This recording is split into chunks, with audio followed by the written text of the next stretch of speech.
তোমরা বন্ধুরা হয়তো ভাবছো আমরা খুবই বড়লোক, তো পাকা বাড়ি থাকা সত্ত্বেও কেন আমি তোমাদের কাছে হাত পাচ্ছি, ভিক্ষা চাইছি।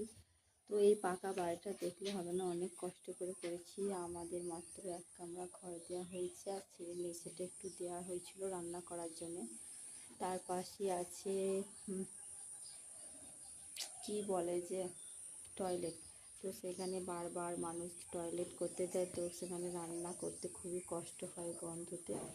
তো এই যে ঘরটা করেছি, তো এই ঘরটা করেছি আমার বিয়েতে দেওয়া আমার বাবার বাড়ি থেকে সোনার জিনিস আর কিছু দিয়েছিল কচির পাপা।